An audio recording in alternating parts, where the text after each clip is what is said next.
इन 60 दिनों ने दुनिया के नक्शे को बदल कर रख दिया। दोस्तों को दुश्मन बनते हुए देखा। पुराने दोस्त इत्तेहाद में आपको कई सालों से अमेरिका के साथ नजर आते हैं, लेकिन अब उन्होंने भी इस इत्तेहाद को खैरबाद कह दिया। 60 दिनों ने अमेरिका समेत दुनिया का नक्शा बदल कर रख दिया और दुनिया अब सोच रही है कि उसका दोस्त कौन है, दुश्मन कौन है। और ये फैसले मजहब की बुनियाद पर नहीं हो रहे, बल्कि कौमियत की बुनियाद के ऊपर किए जा रहे हैं। पाकिस्तान ने ईरान और अमेरिका के दरमियान सालिसी का किरदार अदा करने के बावजूद खामोशी से ईरानी फौजी हथियारों को अपने एयर बेसिस पर खड़ा होने की इजाजत दी। सदर ट्रंप की धमकियों के जंगी जुनून को रोकने के लिए अमेरिका में डेमोक्रेट पार्टी के रहनुमाओं ने एक बार फिर वोटिंग कराने का फैसला किया है। बिस्मिल्लाहिर्रहमानिर्रहीम। अस्सलाम वालेकुम, मैं इरफान हाशमी लंदन स्टूडियो से आपको प्रोग्राम में खुशामदीद कहता हूं। दोस्तों, इन 60 दिनों ने दुनिया के नक्शे को बदल कर रख दिया। यह सिर्फ इत्तेहाद की अब बात नहीं रही, यह नए अलायंसेस का मामला नहीं है, बल्कि पुराने दोस्तों को भी खैरबाद कहने का वक्त हुआ चाहता है। इन 60 दिनों के अंदर हमने पुराने दोस्तों को दुश्मन बनते हुए देखा। पुराने दोस्त इत्तेहाद में आपको कई सालों से अमेरिका के साथ नजर आते हैं, लेकिन अब उन्होंने भी इस इत्तेहाद को खैरबाद कह दिया। जंग के शुरू में मैंने आपको एक बात कही थी कि ये 60 दिन दुनिया के न्यू वर्ल्ड ऑर्डर का तयन करेंगे। पुराने इत्तेहाद खत्म होंगे, नए इत्तेहाद बनेंगे। पुराने इत्तेहादी जो दुनिया में सुपर पावर्स के सामने आपको खड़े हुए नजर आते हैं, वो भी सोचेंगे कि अमेरिका के साथ हमने चलना है या नहीं चलना। दोस्तों, इन 60 दिनों ने अमेरिका समेत दुनिया का नक्शा बदल कर रख दिया और दुनिया अब सोच रही है कि उसका दोस्त कौन है, दुश्मन कौन है। और ये फैसले मजहब की बुनियाद पर नहीं हो रहे, बल्कि कौमियत की बुनियाद के ऊपर किए जा रहे हैं। और जब मैं मजहब की बात करता हूं तो मुस्लिम बरादर ममालिक भी अपने मुसलमान दोस्त ममालिक के खिलाफ एक नए इत्तेहाद में शामिल हो रहे हैं और ये इत्तेहाद इसराइल के साथ हो रहा है। दोस्तों, खबर अमरीकी जरीदे वॉल स्ट्रीट जर्नल की एक रिपोर्ट के हवाले से सामने आई, जिसमें दावा किया जा रहा है कि मुत्तहिदा अरब अमारात ने अमेरिका और इसराइल की ईरान के खिलाफ जारी जंग के दौरान खुफिया तौर पर ईरान पर कई हमले किए।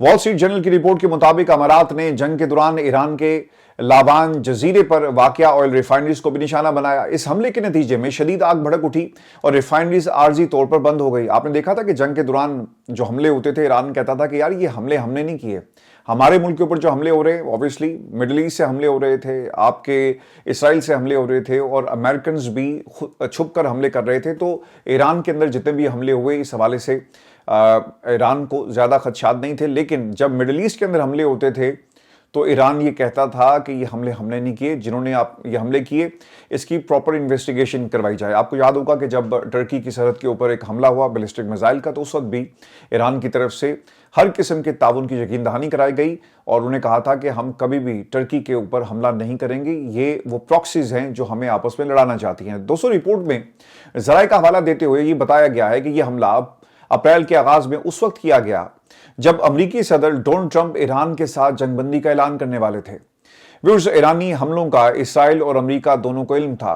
उन्होंने इस हमले का खैर मकदम किया। इसराइल की ख्वाहिश थी कि दीगर अरब ममालिक भी ईरान के खिलाफ जंग छेड़ दें और इसराइल ने इराक में बनाए गए अपने खुफिया अड्डे से तुर्की, कब्रस, सऊदी अरब पर कई मिसाइल दाग कर उनके दरमियान फूट डालने की बड़ी कोशिश भी की। अब देखिए, सऊदी अरब जो पीछे हटा है ना, और जो खबरें आ रही थी कि आप हमारी फजाई हदूद को इस्तेमाल नहीं कर सकते, और अगर ये इजाज़त दे दी जाती तो ईरान के ऊपर हमले होने थे। और ये जो फ्रीडम इनका प्रोजेक्ट है, जिसे एक तरह से रोल बैक किया गया, या आपने हुर्मुज़ के अंदर ये ज़्यादा देर रुकेंगे नहीं या हमले नहीं करेंगे, और डोनाल्ड ट्रंप अपने ऑप्शंस पे गौर कर रहा था। ऑब्वियसली इसमें लॉजिस्टिक जो सपोर्ट है वो कहाँ से मिलेगी, किसकी सरजमीन को इस्तेमाल किया जाएगा, और वो मुल्क मिडिल ईस्ट के अंदर अगर मौजूद है और उसकी सरजमीन को इस्तेमाल किया जाता है तो क्या वो ममालिक आपको इजाज़त देंगे? वो आपको इजाज़त नहीं देंगे। दोस्तों, ये फूट डालने की कोशिश थी जिसमें इसराइल और अमेरिका किसी हद तक कामयाब भी हुए। और दोस्तों, अब खबर ये भी आ रही है जो वॉल स्ट्रीट जर्नल कह रहा है, और इसके साथ जो मेरा तज्जिया वो भी मैं आपके साथ शेयर कर देता हूँ। रिपोर्ट के मुताबिक ज़राए ये बताते हैं कि अमेरिका ने खामोशी से जंग में अमारात की शमूलियत का खैर मकदम भी किया। ईरान इन हमलों पर जवाबी कार्रवाई करते हुए अमारात और कुवैत पर बैलिस्टिक मिसाइल और ड्रोन हमले किए। रिपोर्ट में ये बताया गया कि ईरान ने किसी भी दूसरे मुल्क के मुकाबले में सबसे ज़्यादा 2800 हमले अमारात पर किए, जो इसराइल पर किए गए हमलों से भी ज़्यादा बताए जाते हैं। रिपोर्ट के मुताबिक इन हमलों से अमारात की मईशत को नुमाया नुकसान पहुंचा, मुलाजमीन की बरतरफी, जबरी रुखसतियों में इजाफा हुआ, मुल्क की सिक्योरिटी हिकमत अमली में भी आपको बुनियादी तब्दीली नजर आएगी। अमाराती वजारत खारजा ने हमलों से मुतल्लिक तबसरा करने से गुरेज किया, तहम वॉल स्ट्रीट जर्नल ने अमाराती हुकाम के पहले जारी किए गए बयानात का हवाला दिया।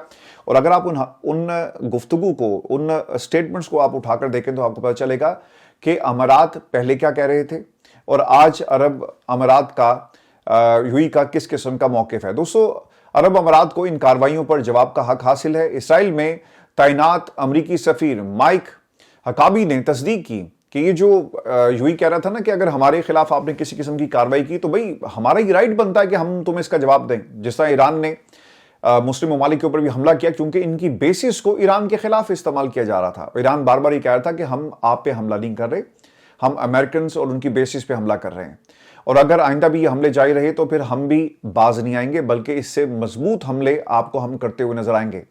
दोस्तों, इस बात की तस्दीक उनकी तरफ से ये भी हुई है कि इसराइल ने मुत्तहिदा अरब अमारात को आयरन डोम फजाई दिफाई निज़ाम और इसे चलाने के लिए अमला फराहम किया। आपको याद होगा मैंने इसी प्लेटफॉर्म के ऊपर पिछले मेरा ख्याल है कि एक हफ्ते पहले खबर आपको दी थी कि यूएई के अंदर इसराइली मौजूद हैं, उनका अमला मौजूद है, और ये जो जितने भी हमले हुए जिसका ये क्लेम किया जा रहा था कि ये ईरान ने किए, बाद में ईरान ने इसको मानने से इनकार कर दिया, वो हमले भी रोके गए हैं और आयरन डोम के जरिए इनको रोका गया। तल अवीव में एक तकरीब से खिताब करते हुए माइक हकाबी ने कहा कि इसराइल ने मुत्तहिदा अरब अमारात को आयरन डोम निज़ाम और इसे चलाने के लिए अमला फराहम किया। ऐसा क्यों हुआ, क्यों ये सब कुछ किया गया?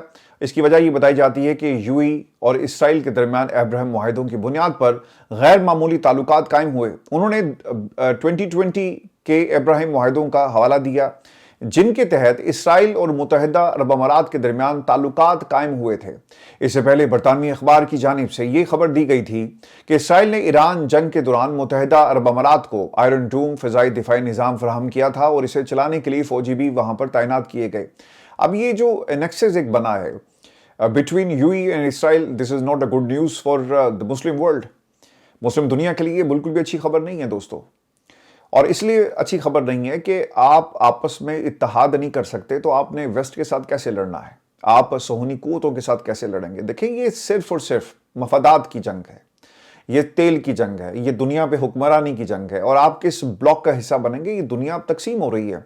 दोस्तों, अगर आप मुझे रेगुलर सुनते हैं और खासतौर पे भारत से जो दोस्त हमें सुन रहे हैं, मैंने ये बड़ी तफसील के साथ आप दोस्तों को बताया था कि ये जंग 60 दिन जब खत्म होंगे तो दुनिया में आप नए इत्तेहाद देखेंगे। मैं आपको ना इसकी एग्जाम्पल दे देता हूं। बरतानिया और अमेरिका दो सके भाई, और ऐसे भाई जिन्होंने दुनिया में आलमी जंगों में एक दूसरे का साथ दिया। आपको शायद ये बात इल्म नहीं है, आपके इल्म में नहीं है कि जो बरतानिया की जो सिक्योरिटी है और बहुत सारा जो मामला है इनके दिफा का, वो आउटसोर्स किया गया है अमेरिकन को, और अमेरिकन जो हैं वो बरतानिया की सिक्योरिटी के जिम्मेदार हैं। बहुत सारे मुआहदे जो थे उनको पुल आउट किया गया। अगर आपको याद हो, यहाँ के वज़ीर दिफा ने कहा था कि अब हमें अपने दिफा के लिए खुद कुछ करना होगा, और इन्होंने बरतानिया के अंदर बहुत सारी कट्स भी लगाई। कट्स का मतलब ये है कि बहुत सारे जो इनके दीगर डिपार्टमेंट्स थे उनके बजट की कटौती हुई, और जो उनका बजट था वो दिफा पे खर्च होगा। ये सिविल सर्विस में जितने भी आपके डिपार्टमेंट्स आ जाते हैं इनको ये बता दिया गया था। पुलिस है, आपका बॉर्डर फोर्स है, आपका इसका इमिग्रेशन है, आपके HMRC है, बहुत सारे डिपार्टमेंट्स के अंदर ये कट्स लगाए गए ताकि दिफा को मजबूत किया जा सके और जो रिलायंस है आपका उसे कम से कम किया जा सके, और इसके ऊपर इन्होंने कोशिश भी की। तो ये दुनिया के अंदर अगर इस तरह से इत्तेहाद टूट रहे हैं, और वो नेटो जिसमें अमेरिका सबसे ज़्यादा फंड करता है, और नेटो के लोग कहें कि भाईजान ये जंग आपकी है, ये दिफा के लिए हमने इस ग्रुप को बनाया था, ये दिफाई ग्रुप है, ये हंगामा राई या फिर हमला करने के हवाले से जो आप कोशिशें कर रहे हैं हम ये नहीं करेंगे, और इसे सिर्फ दिफा के लिए इस्तेमाल किया जाएगा। वहाँ पर भी आपने दरार देखी। उनको मालूम था कि अगर हमने नेटो के इस प्लेटफॉर्म से अमेरिका को टक्कर दी तो अमेरिका कहेगा कि भाई फिर जाओ जाकर यूक्रेन जंग लड़ो, तो मेरे पास क्यों आ रहे हो। और फिर देखें डोनाल्ड ट्रंप ने ये बातें कही भी। दोस्तों, मिडिल ईस्ट के अंदर ममालिक ट्रिलियंस ऑफ डॉलर की इन्वेस्टमेंट थी, वो भी आहिस्ता आहिस्ता डोनाल्ड ट्रंप से दूर हो रहे हैं। सऊदी अरब बाहर निकल गया, और ये जो डोनाल्ड ट्रंप ने कहा था ना कि जो अल्फाज इस्तेमाल किए थे मोहम्मद बिन सलमान के लिए, और इसकी बुनियादी वजह भी ये थी कि अंदर लिखाते इनको इनकार किया जा रहा था कि आप हमारी बेसिस के ऊपर आप इसे इस्तेमाल करेंगे। भाई ईरान तो फिर बाज नहीं आ रहा, आप बैठे हुए हज़ारों मील ईरान से दूर, وہ حملہ کرتا ہے سعودی عرب کے اوپر، وہ حملہ کرتا ہے UAE کے اوپر، کویت کے اوپر، دیگر ممالک کے اوپر، تو لہٰذا ہم آپ کے ساتھ نہیں چلیں گے۔ تو یہ ایک نیا ورلڈ آرڈر بن گیا۔ پھر اس کے ساتھ ساتھ آپ دیکھ لیں کہ ٹریلینز آف ڈالر کی سعودی عرب نے بھی انویسٹمنٹ کا کہا تھا، وہ بھی آئی ڈونٹ نو کہ وہ پل آؤٹ کرتے یا نہیں کرتے، لیکن ایک چیز ضرور ہوئی کہ اس اتحاد کے اندر سعودی عرب نے بھی اس خواہش کا اظہار کیا تھا کہ اگر ایران یورینیم جو ہے وہ بنائے گا، اس کی افزودگی شروع کرے گا، ایٹم بم بنائے گا، تو پھر ہمیں بھی ایٹم بم جو ہے رکھنا ہوگا۔ اور پھر انہوں نے امریکنز کو یہ بھی کہا تھا کہ ہمیں بھی اجازت دی جائے اور اس پہ تعاون کیا جائے، اور اربوں ڈالر کی جو انویسٹمنٹ آپ کے ملک میں ہم کر رہے ہیں، اس کے بدلے ہمارے دفاع کو آپ کو مضبوط کرنا ہوگا۔ تو دوستو، یورپی یونین کو آپ نے نہیں بھولنا، اسپین، جرمنی، فرانس، ان تمام ممالک نے انکار کر دیا ڈونلڈ ٹرمپ کو، ایون کہ برطانیہ نے بھی انکار کیا، اور آپ اس کا ایک نتیجہ دیکھ لیں کہ کسی حد تک انکار تھا، کبھی ہاں کبھی نہ والا معاملہ تھا، اور پھر اس کا ایک نتیجہ جو ہے وہ یہاں پر UK ریفارمز پارٹی کے نتائج پوری دنیا کے سامنے ہیں۔ اور آپ کو یہ خبر دے رہے ہیں کہ امریکی نیوز چینل CBS، اس نے ایک رپورٹ شائع کی اور جس میں یہ دعویٰ کیا گیا کہ پاکستان نے ایران اور امریکہ کے درمیان ثالثی کا کردار ادا کرنے کے باوجود خاموشی سے ایرانی فوجی طیاروں کو اپنے ایئر بیسز پر کھڑا ہونے کی اجازت دی۔ رپورٹ میں امریکی حکام کے حوالے سے یہ کہا گیا کہ اس اقدام کا مقصد ایرانی طیاروں کو ممکنہ امریکی فضائی حملوں سے محفوظ رکھنا تھا۔ پاکستان نے امریکی ٹی وی کی رپورٹ کی سختی سے تردید کی ہے۔ ترجمان دفتر خارجہ کے مطابق ایسے کیاسرائی پر مبنی بیانیے کا مقصد علاقائی استحکام اور امن کے لیے جاری کوششوں کو نقصان پہنچانا ہے۔ دفتر خارجہ کے مطابق جو ترجمان ہیں ان کی ایک سٹیٹمنٹ آئی اسلام آباد سے کہ مذاکرات کے ابتدائی دور کے دوران ایران اور امریکہ سے متعدد طیارے پاکستان پہنچے تاکہ مذاکراتی عمل سے منسلک سفارتی عملے، سیکیورٹی کی ٹیمز اور انتظامی عملے کی نقل و حرکت میں سہولت فراہم کی جا سکے۔ ترجمان دفتر خارجہ کے مطابق کچھ ہوائی جہاز اور امدادی اہلکار پاکستان میں عارضی طور پر مصروفیت کے بعد متوقع دوروں کی وجہ سے موجود رہے، اگرچہ باضابطہ مذاکرات ابھی تک دوبارہ شروع نہیں ہوئے، تاہم اعلیٰ سطح کے سفارتی تبادلے جاری ہیں۔ امریکی ٹی وی نے اپنی رپورٹ میں یہ دعویٰ کیا کہ ایران نے جنگ بندی کے بعد اپنے کچھ طیارے پاکستان بھیجے، ان میں مبینہ طور پر ایرانی فضائیہ کا طیارہ RC-130 شامل تھا جو نگرانی اور انٹیلیجنس مقاصد کے لیے استعمال ہوتا ہے۔ یہ طیارے راولپنڈی کے نور خان ایئر بیس پر موجود ہونے کا دعویٰ کیا گیا۔ CBS نیوز نے یہ بھی کہا کہ ایران نے کچھ سویلین طیارے افغانستان میں بھی منتقل کیے۔ امریکی حکام اس بات کا جائزہ لے رہے تھے کہ آیا پاکستان نے یہ سہولت ایران کے ساتھ خفیہ تعاون کے طور پر کی یا پھر صرف جنگ بندی مذاکرات سے متعلق انتظامات تھے۔ اس کے بعد پاکستان کے دفتر خارجہ نے سخت رد عمل دیتے ہوئے رپورٹ کو گمراہ کن اور سنسنی خیز قرار دیا۔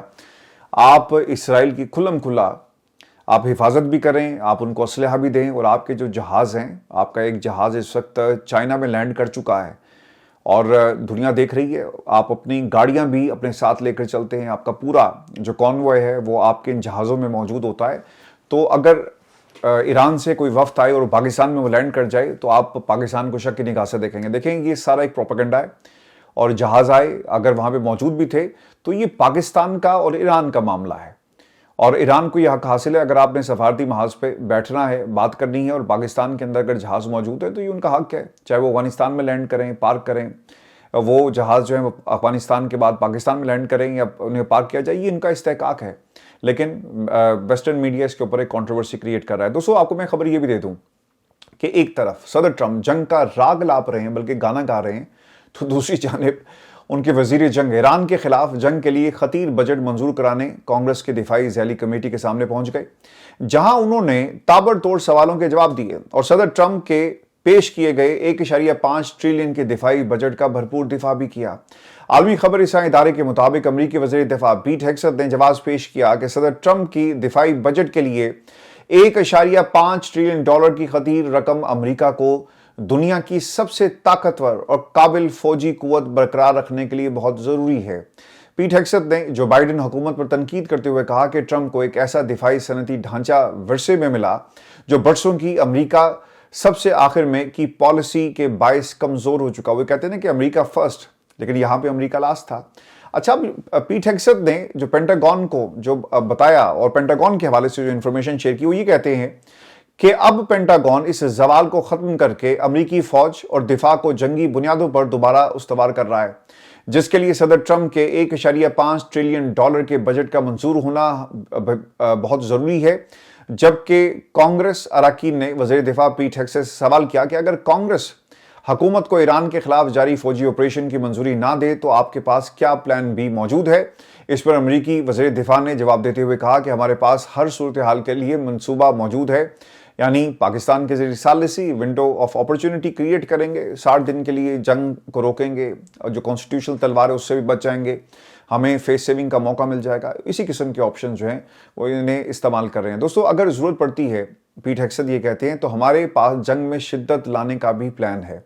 उन्होंने मजीद ये कहा कि अगर ज़रूरत हुई तो ईरान जंग से अमरीकी फ़ौजी इनखला और अस्करी असासों की मुंतकली का भी मुकम्मल मनसूबा मौजूद है और यहाँ वज़ीर जंग मजहबी टच देना नहीं भूले और ईरान पर अमरीकी फ़ौजी कार्रवाइयों को मुकद्दस मिशन करार देते हुए कहा कि खुदा अमरीकी अफवाज की हिफाजत करे और अमरीका इन फौजियों की कुर्बानियों को हमेशा याद रखेगा जिन्होंने अपनी जानें दी। व्यूअर्स, आपको मैं ये भी बता दूं कि $1.5 ट्रिलियन का मुजवजा दिफाई बजट अमरीकी तारीख का सबसे बड़ा अस्करी बजट बताया जाता है, जो मौजूदा दिफाई अखराजात के मुकाबले में तकरीबन 44 से 50% ज्यादा है।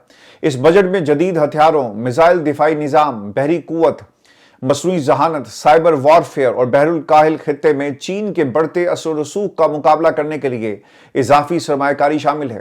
कांग्रेस में होने वाली समाअत के दौरान ईरान के साथ जारी कशीदगी और मशरिक़ वुस्ता में अमरीकी फौजी कार्रवाइयों पर भी सख्त सवालात पीट हेग्सेथ से पूछे गए और बाज़ रिपब्लिकन्स और डेमोक्रेट सरकार ने जंगी अखराजात, यूक्रेन के लिए फौजी इमदाद, यूरोप में अमरीकी फौजी मौजूदगी और दिफाई बजट की शफाफियत पर तहफ़्फ़ुज़ात का इजहार किया। देखिए, ये जंगें शुरू क्यों करते हैं? जंगें अमरीका की तरफ से इसलिए शुरू की जाती हैं ताकि इनके कारखाने चलें। जब कारखाने चलेंगे तो असले की मांग बढ़ेगी, जब मांग बढ़ेगी तो फिर क्या होगा? पैसा, धन जो है दोनों हाथों से समेटा जाएगा।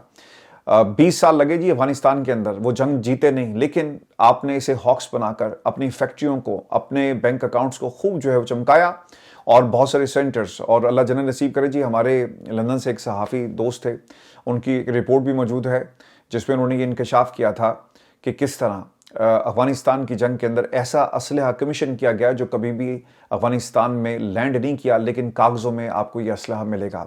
दोस्तों, कई कानून साजों ने इस बात पर भी तशवीश जाहिर की कि ईरान के साथ हालिया तनाज़े के बायस अमरीकी असलहा ज़खायर, खुसूसन टोमाहॉक मिसाइल और पेट्रियट दिफाई निज़ाम के ज़खायर में बहुत बड़ी कमी आई, जिन्हें दोबारा भरने में बरसों लग सकते हैं। याद रखिएगा, बताया जाता है कि एक मिसाइल अगर बनाना हो तो ये महीनों की बात नहीं है, बल्कि सालों की आपको तैयारी की ज़रूरत है। और फिर अमेरिका अगर 1000 मिसाइल भी टोमाहॉक इस्तेमाल कर चुका है, ग़ालिबन 800 के करीब नंबर्स थे जो टोमाहॉक मिसाइल इस्तेमाल किए गए थे, और अगर आपका ये ज़ख़ीरा ख़त्म हो गया तो फिर कितने बरस लगेंगे आपको इस ज़ख़ीरे को दोबारा बनाने के लिए। और इसमें आपको आखिर में खबर दे दूं कि सदर ट्रंप की धमकियों के जंगी जुनून को रोकने के लिए अमेरिका में डेमोक्रेट पार्टी के रहनुमाओं ने एक बार फिर वोटिंग कराने का फैसला किया है, और पहले भी 6 बार ऐसी कोशिशें हो चुकी हैं लेकिन वो नाकाम रही। अमेरिका में ईरान जंग के मामले पर सियासी कशीदगी में इजाफा हो गया है और डेमोक्रेट रहनुमा और सेनेटर चक शूमर ने सदर ट्रंप को शदीद तनकीद का निशाना बनाते हुए जंग को गैर कानूनी और महंगी करार दे दिया। सोशल मीडिया जी, उसके ऊपर उन्होंने एक बयान जारी किया और इस बयान में सेनेटर ये कहते हैं कि ट्रंप अमरीकी अवाम को बगैर किसी वाज़ेह मकसद और हिकमत अमली के एक गैर कानूनी जंग में धकेल रहे हैं। और ऐलान उन्होंने ये किया कि डेमोक्रेट्स इस हफ्ते जो वॉर पावर्स रेजोल्यूशन पर 7वीं बार वोटिंग कराएंगे ताकि ईरान के खिलाफ कार्रवाइयों से अमरीकी फ़ौज को वापस बुलाया जा सके। और अगर ये कोशिश कामयाब हो जाती है तो ना सिर्फ डोनाल्ड ट्रंप ईरान के खिलाफ दोबारा जंग में नहीं जा सकेंगे, बल्कि उनके खिलाफ मवाक़से की कार्रवाई का भी आगाज़ हो सकता है। मैं आपको एक और खबर भी जाते जाते ये दे दूं कि सदर ट्रंप की धमकियों के बाद ईरान का अब लबो लहजा जी तब्दील हो गया और ईरान ने अमरीका को खबरदार कर दिया कि अमरीका अगर दोबारा हमला करता है तो यूरेनियम की अफजूदगी 90% तक हम ले जाएंगे। ईरान की पार्लिमानी कौमी सलामती और खारजा पॉलिसी कमीशन के तर्जुमान इब्राहिम रिजाई ने कहा कि नए हमले की सूरत में ईरान के मुमकिना ऑप्शंस में से ये एक ऑप्शन भी शामिल है और इस हवाले से बाकायदा पार्लिमान में हम जायज़ा लेंगे। और ईरानी पार्लियामेंट के स्पीकर मोहम्मद कालिबाफ ने अमेरिका के साथ जंग के खात्मे से मुतल्लिक एक्स पर एक बयान ये भी दिया कि 14 निकाती तजवीज़ में दर्ज ईरानी अवाम के हकूक़ कबूल करने के सिवा आपके पास कोई रास्ता नहीं है। दोस्तों, ये हमारी आज की वीडियो थी। अपने कमेंट्स ज़रूर भेजिएगा, चैनल को सब्सक्राइब करना मत भूलें। इजाज़त दीजिए, अल्लाह निगहबान।